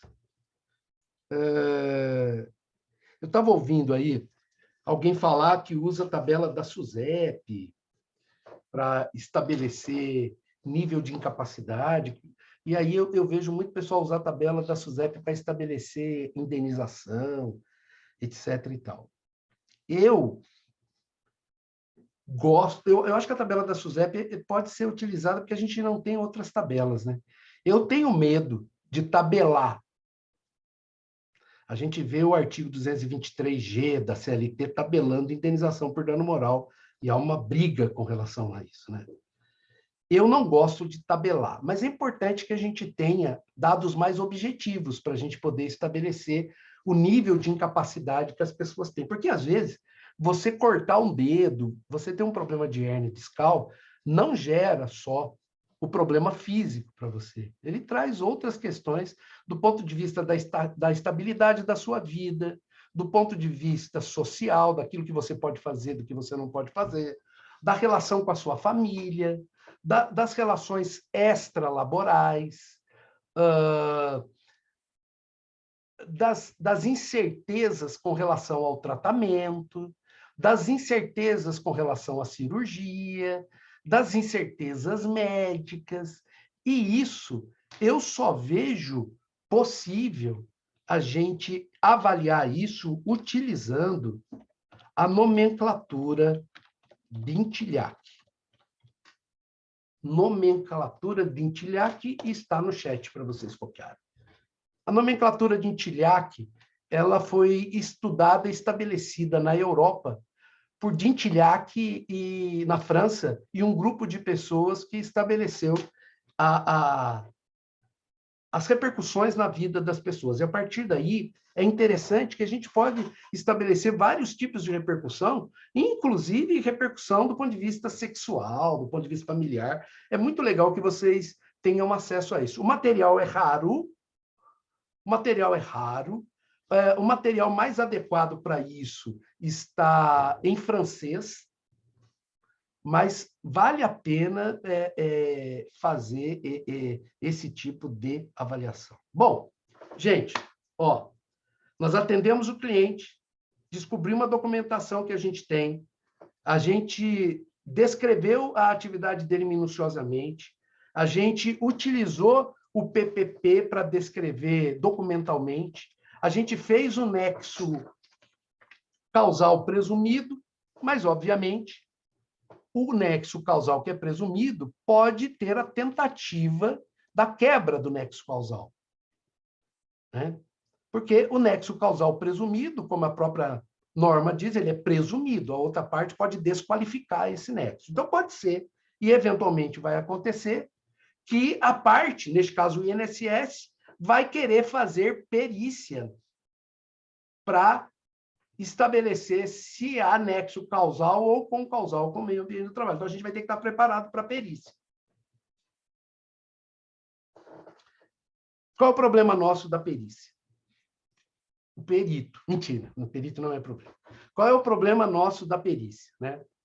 Nós, normalmente, não estamos habilitados para tratar de patologia e de meio ambiente do trabalho. Normalmente, nós não estamos habilitados. Nós somos advogados, advogadas, nós estamos habilitados para tratar com lei, com norma, né? Com Constituição, com CLT, com 8.213, 8.212, com CPC, mas a gente não está normalmente habilitado a tratar de patologia e tratar de meio ambiente de trabalho, e com agravamento, né? Em algum momento, a gente vai ter que fazer quesitos para o perito responder. E aí começa a nossa briga, porque a gente não sabe fazer quesito. A gente é muito ruim para fazer quesito. E é legal que a gente saiba que a gente não é bom para fazer quesito. Eu estou falando a gente na generalidade. Eu imagino que deve ter alguém muito bom aí que sabe fazer quesito. Eu não sei, estou aprendendo. Então, assim, a gente precisa melhorar a quesitagem, né? Então, vamos lá pensar na possibilidade de perícia, então, né? Primeiro, a gente não briga com perito. Portanto, quando fizerem quesitos, quando forem se manifestar sobre laudo, quando for fazer quesito complementar, não fale o perito, a perita, fala a perícia.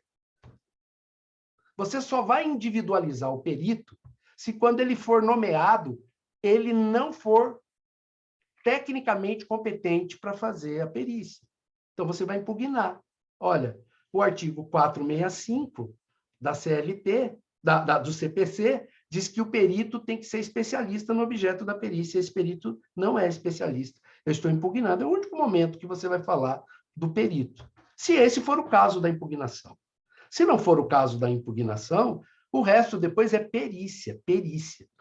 Eu tirei da cabeça do meu povo aqui no escritório essa vontade natural das pessoas de quererem socar o tacape na cabeça do perito. Vamos parar com essa briga. Vamos desmistificar essa ideia de que a gente tem que brigar com o perito. A gente vai fazer uma discussão técnica com ele. Mas, Sodero, como é que eu posso fazer discussão técnica se eu não sou um técnico na medicina? Se eu não sou engenheiro de meio ambiente de trabalho, como é que eu vou fazer? Ele vai olhar para mim e vai falar, é advogado, é advogada, não sabe nada do que está falando aqui. Então, nós vamos fazer o seguinte, nós vamos colocar o material técnico que a gente separou das patologias para conversar com o perito. Então, todos os nossos quesitos para o perito vão falar do material técnico. Então, é o técnico conversando com o técnico.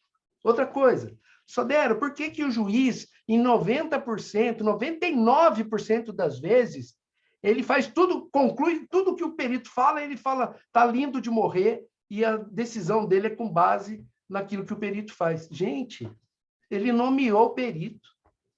O perito é de confiança dele. Então, para eu quebrar a confiança do juiz no perito, o artigo 479 do CPC diz que o juiz pode discordar do perito se o método utilizado pelo perito não for o método adequado. Então, a minha discussão com o perito é método. Se o método de avaliação dele está adequado ou não, é que vai estabelecer para o juiz se ele vai ou não dar a sentença dele conforme aquilo que o perito concluiu. É a única forma que a gente tem de fazer do médico perito ser contrariado pelo juiz, quando o método dele não é adequado. Outra questão importante para nós, vamos parar de fazer pergunta, quesito, que a resposta do perito é monossilábica. Fabiane Bertolo, minha querida amiga, não dá para fazer pergunta para resposta monossilábica, sim ou não. Então, por exemplo, Não dá para falar, o trabalhador tem hérnia de disco? A pergunta inteligente é essa. Né? No nosso caso, o trabalhador tem hérnia de disco? Aí o perito diz, não. E o processo eletrônico agora tem um dedinho dele fazendo assim, ó. Não, não, não, não, não, não, não, não, não, não. Né? Primeira pergunta nossa foi boba. Muito, muito ruim. Porque eu já provei que ele tem hérnia de disco. Então, eu tenho que afirmar que ele tem hérnia de disco. Não vou dar possibilidade para o perito achar que ele não tem. Eu estou trabalhando tudo dentro da ideia que ele tem hérnia de disco. Eu juntei toda a documentação dele. Então, eu vou dizer, ele tem hérnia de disco. Ponto final. Pode ser até uma exclamação. Mas não é interrogação. Não erre o ponto. Não erre a pontuação. Então, não é exclamação. Então, não perguntem para ele responder sim ou não. A próxima pergunta seria, essa hérnia de disco tem relação com a atividade laboral? E se ele responde não, se ele fala não, então, gente, eu errei o juízo, não vou poder mais discutir se ele tem capacidade ou não, porque o juiz ele é materialmente incompetente para analisar a questão. Perdi meu trabalho, vou ter que entrar na justiça, Jesus. Filha, você está trocando roupa na frente da gente.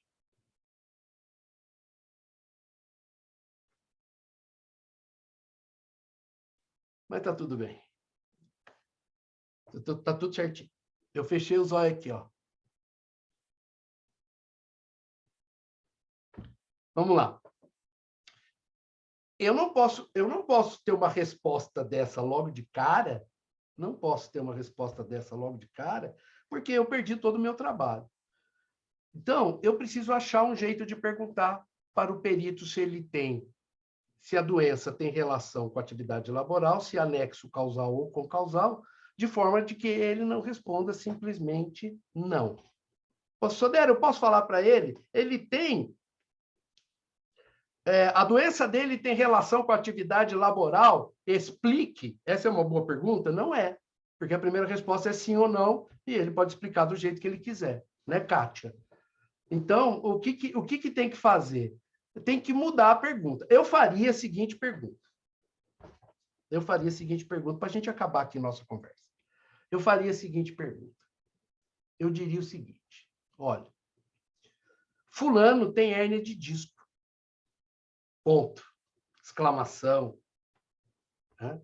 Fulano tem hérnia de disco conforme documentação juntada às folhas tal. Ponto. Fulano estabeleceu o nexo causal presumido, porque na classificação internacional de doenças, CID-10, há um cruzamento da sua patologia M51 com o CNAE da empresa 2511, conforme estabelecido no decreto 3048 de 99, anexo 2, lista C. Ponto. E não obstante, o autor reconhece que a hérnia discal,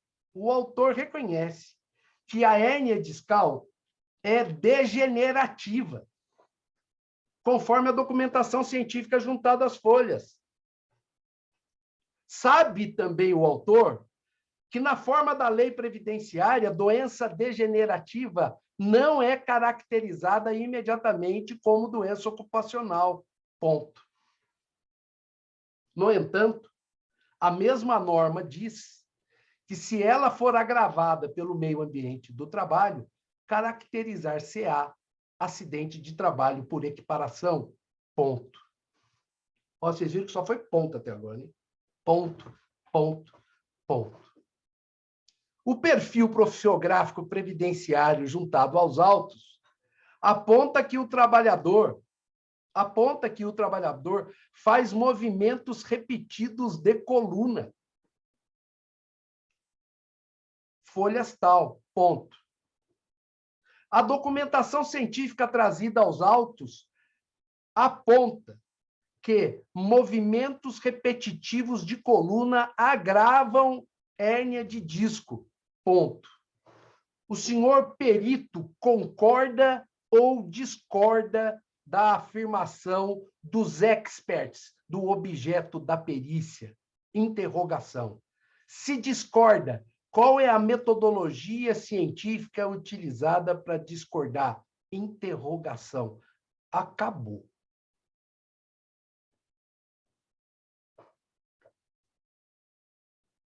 Muda o patamar. Eu posso fazer outras questões, mas todas na mesma linha, afirmando aquilo que eu comprovei, dizendo que eu estou juntando documentação científica, dizendo que o perito deve conversar com a documentação científica, e quando ele discordar... Olha, a Alice falou, ficou gravado, né? Não, isso surgiu aqui da minha cabeça, viu, gente? A questão é colocar o perito para conversar com a documentação científica, dizer que os cientistas... Porque o Código de Processo Civil, no artigo 473, diz que o perito deve estabelecer qual o método que ele está utilizando para a conclusão. E confirmar, além de estabelecer qual o método, que esse método é aceito pelos especialistas do objeto da perícia. Os especialistas do objeto da perícia, eu juntei na documentação científica. Se ele discorda, ele precisa dizer, olha, eu usei um outro método aqui, esse método científico, que é mais adequado do que esse outro método, e, portanto, nós vamos discutir método. Porque no 479, o juiz pode discordar do perito somente se o método adotado por ele não for adequado. A outra questão importante que vem aqui na minha cabeça, Adriana Belintani, olha só que interessante. Imagina que eu moro numa cidade aonde o juiz só tem aquele perito. Ele faz perícia pediátrica, odontológica, faz perícia na ambulância, Bom, ele só tem aquele perito. Qualquer que seja a patologia, o juiz vai utilizar aquele perito. E aí eu fui conversar com o juiz, doutor, não dá para trazer um psiquiatra? Imagina que a doença é psiquiátrica, né? Não dá para trazer um psiquiatra aí para ajudar nós, para dar mais qualidade, para o senhor ficar mais confortável na hora de decidir, para as partes terem mais confiança no juízo? Ele falou, cara, ninguém quer ser perito aqui. A justiça não paga em dia, R$200 por perícia, é um negócio horrível, absurdo. O cara não quer ser perito. Eu só tenho o psiquiatra dos meus filhos aqui, o pediatra, desculpa, o pediatra dos meus filhos aqui, que, por amor, ele vem aqui fazer perícia. Olha só que interessante. E você diz, caracas, né? Eu preciso... Não dá para eu brigar aqui, porque se eu brigar, eu vou ficar um ano brigando até aparecer o perito aqui. Mas eu fui muito inteligente.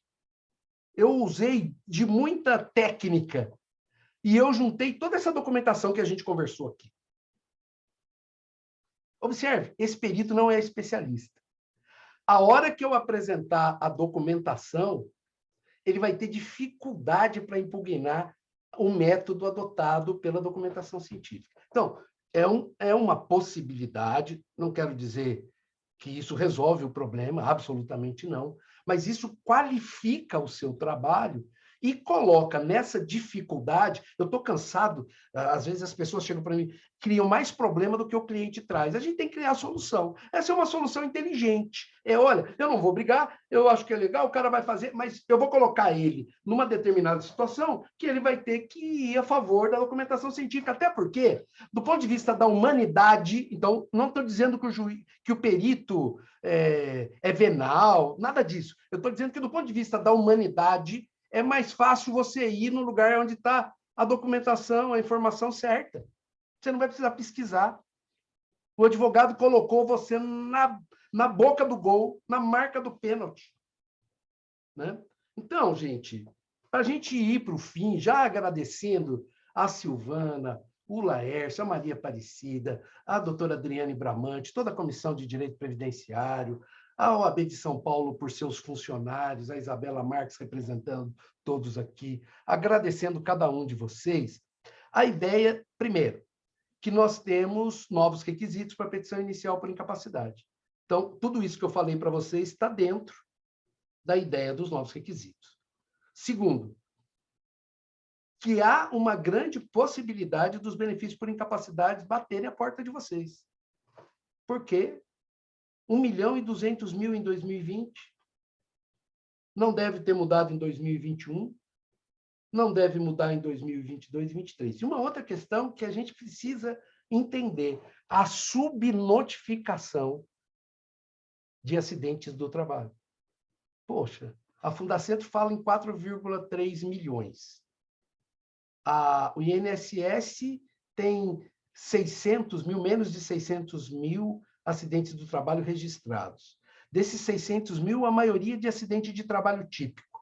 Sobra um espaço muito grande para as outras morbidades equiparadas a acidentes do trabalho, dentre elas as doenças ocupacionais, que são divididas entre doenças profissionais e doenças do trabalho, fora a NTEP, fora as outras doenças que são adquiridas no meio ambiente de trabalho.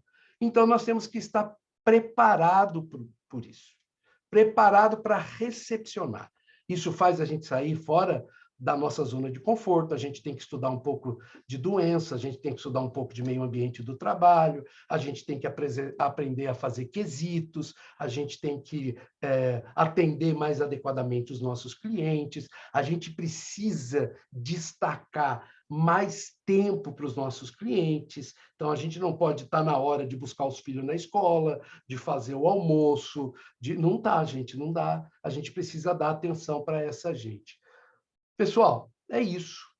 Eu queria agradecer a oportunidade, dizer que eu estou muito feliz, lisonjeado de estar nessa manhã com cada um de vocês, dizer que eu me coloco sempre à disposição, vou estar lá na Europa, eu vou fazer umas chamadas ao vivo das universidades que eu estou, para vocês estarem comigo nas universidades, né? Cada palestra que eu vou dar lá, eu vou falar que eu estou falando em nome da advocacia previdenciária brasileira, mesmo sem ter procuração, eu vou dizer que vocês me autorizaram a estar lá, e, obviamente, com a responsabilidade de bem representar cada um de vocês, e todos vocês, porque, no fundo, vocês são a minha gente. Muito obrigado, muito, muito, muito obrigado.